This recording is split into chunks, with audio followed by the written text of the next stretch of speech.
সারা ভারতবর্ষের বিভিন্ন প্রান্তে বাঙালি ও বাংলা ভাষীদের বিরুদ্ধে কেন্দ্রের বিজেপি সরকারের ষড়যন্ত্রের বিরুদ্ধে আজ লাটাগুড়িতে জলপাইগুড়ি জেলা তৃণমূল কংগ্রেসের পক্ষ থেকে এক বিরাট প্রতিবাদ মিছিল ও সমাবেশের আয়োজন করা হয়েছিল।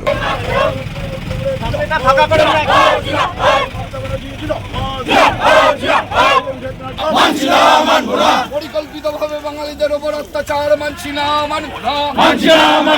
পরিকল্পিতভাবে ভারতবর্ষের বিভিন্ন রাজ্যে বাঙালিদের উপর অত্যাচার মানছি না। উপস্থিত আছেন আমাদের প্রাথমিক শিক্ষক সংগঠনের সভাপতি স্বপন বসা, উপস্থিত আছেন আমাদের, আমি চোখে যাদেরকে দেখতে পাচ্ছি, আমাদের সকল জেলা পরিষদের যারা নির্বাচিত জনপ্রতিনিধি, কর্মাধ্যক্ষ, সদস্যরা আছেন, পঞ্চায়েত সমিতির সভাপতিরা আছেন আমাদের সাথে, সকল ব্লকের সভাপতিরা আছেন, অঞ্চলের সভাপতি। সবাইকে নমস্কার। বন্দে মাতরম। বলুন তো কে লিখেছেন? এক বাঙালি, বঙ্কিমচন্দ্র চট্টোপাধ্যায়। নরেন্দ্র মোদী উচ্চারণ করে, অমিত শাহ উচ্চারণ করে, ভারতবর্ষের সবাই উচ্চারণ করে। কে লিখেছেন? বঙ্কিমচন্দ্র চট্টোপাধ্যায়। জনগণ মন অধিনায়ক জয় হে। বাংলা ভাষায় আমাদের জাতীয় সঙ্গীত কোন ভাষায়? বাংলা ভাষায়। এই জাতীয় সঙ্গীত সারা ভারতবর্ষ গাইছে, আর সেই বাঙালিকে, সেই বাংলা ভাষাভাষীকে আজকে অপমান করছে কোথায়? মহারাষ্ট্রে বিজেপি সরকার। কোথায় করছে?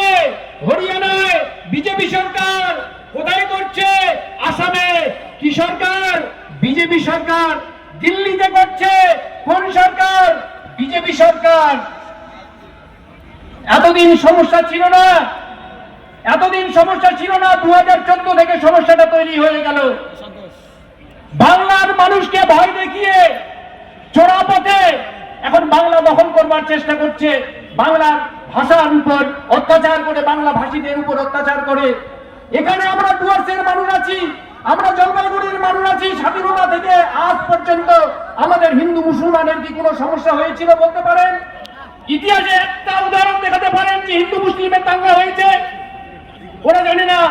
এখানে সৈকত চ্যাটার্জি উনি বললেন আমাদের এই বাংলায় বড় বড় মনীষীদের কথা।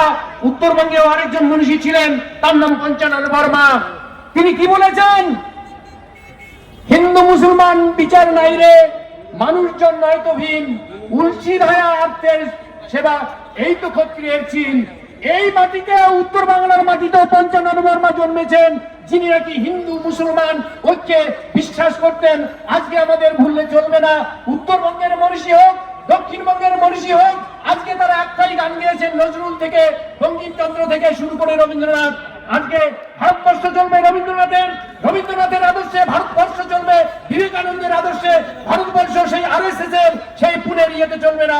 আরেকটা কথা বলে দেই, যারা আমাদের মতুয়া বন্ধুরা আছেন, আজকে নিউজ পেপারে যেটা বেরিয়েছে সেটা মহারাষ্ট্রের পুনেতে আরশ অধিকারী, হাবড়ার 24 হাওড়ার, তিনি মতুয়া সম্প্রদায়ের, তাকে এবং তার পরিবারের 6 জনকে মহারাষ্ট্রের গুলি আটকে দিয়েছে। তিনি পরিচয় দিয়েছেন সেই শান্তনু ঠাকুর, মহারাষ্ট্রে মতুয়া সম্প্রদায়ের যিনি ঠাকুর এবং তিনি মন্ত্রী এবং এমপি, তার লিখিত মতুয়া মহাসংঘের একটা কার্ড দেখিয়েছে, কিন্তু তবুও মহারাষ্ট্রের পুলিশ ছাড়েনি। কাজেই আপনারা জেনে নিন, যারা মতুয়া সম্প্রদায়ের আছেন, যারা রাজবংশী সম্প্রদায়ের আছেন, তা তো বলেই দিলেন আমাদের সৈকত চট্টোপাধ্যায় যে তার নামে এনআরসি নোটিশ এসেছিল। এনআরসি সেটা হচ্ছে জাতীয় নাগরিক পঞ্জি। আপনারা সবাই সাবধান থাকুন।